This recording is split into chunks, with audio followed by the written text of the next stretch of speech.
નમસ્તે મિત્રો, સ્વાગત છે સંગીતા કિશોર ચેનલમાં। તો આજના વિડીયોમાં આપણે વાત કરીશું રેગિસ્તાનમાં જતા એક વ્યક્તિ વિશેની। તો રેગિસ્તાનમાં એ વ્યક્તિ જઈ રહ્યો હતો અને ગરમ રેત પર ચાલી રહ્યો હતો। એ સમયે મનમાં બબડતો હતો કે આ ભગવાને ત્યાં શું કમી હતી કે અહીંયા રેગિસ્તાનમાં પણ થોડું ઘણું પાણી આપ્યું હોત તો મારા જેવો કોઈ પણ વ્યક્તિ આ રેગિસ્તાનમાં પણ હરિયાળી એટલે કે લીલોતરી લાવી શકે એમ વિચારતો હતો। એટલામાં ઉપર જોઈ અને બોલ્યો કે ભગવાન, તે અહીંયા થોડું ઘણું પાણી આપ્યું હોત તો સારું હતું।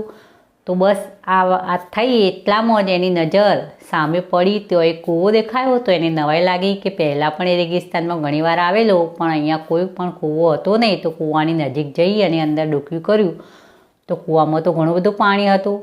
તો એણે ફરીથી ઉપર જોઈ અને ભગવાનને વિનંતી કરી એટલે કે ભગવાન સમક્ષ એ અરજી મૂકી કે પાણી તો કૂવામાં આપ્યું ભગવાન તમે, પણ એને કાઢવા માટે કંઈ વાસણ તો જોઈએ ને। તો એટલામાં જ એની નજર પડી કે બાજુમાં એક રસ્સી અને એક ડોલ પડેલી છે। તો આ બંને વસ્તુ જોયા પછી પણ એને એકવાર ઉપર નજર કરીને કહ્યું કે પાણી તો તે આપ્યું, ડોલ પણ આપી, પણ હું એકલો કયા ડોલ ઊંચકીને આખા રેગિસ્તાનમાં થોડો ફરવાનો? એને ઊંચું કરીને લઈ જણા કોઈ એવું કોઈ મને સાધન મળી જાય તો હું બધે પાણી નાખી શકું। તો એટલામાં એને એમ લાગ્યું કે એના પાછળથી એને કોઈ અડી રહ્યું છે એટલે કે પંપાડી રહ્યું છે। તો એને પાછળ નજર કરી તો એના પાછળ એક ઊંટ દેખાયો।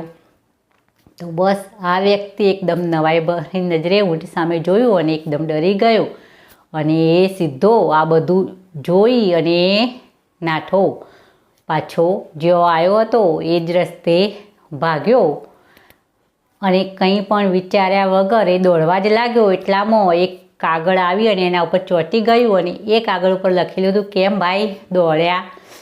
પાણી માગ્યું તો મેં પાણી આપ્યું, સાધન માગ્યું તો મેં ડોલ અને રસ્સી આપી અને એને ઊંચકી અને તારે બધે નાખવું ના પડે એ માટે ઊંટ પણ આપ્યો। તો ઊંટ પર બેસી અને તું સારી રીતે બધે પાણી નાખી શકે તો કેમ દોડ્યો?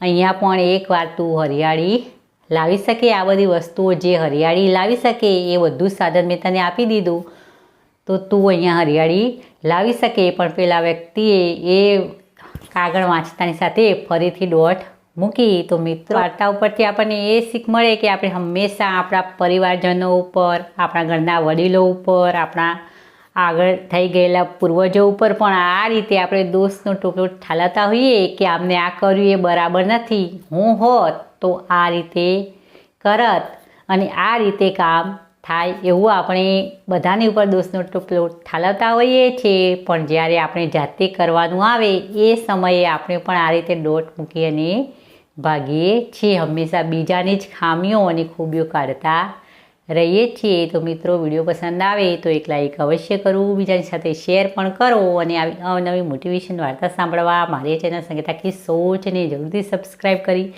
ફરી મળીશું નવા કોઈ વિડીયોમાં નવી વાર્તા સાથે।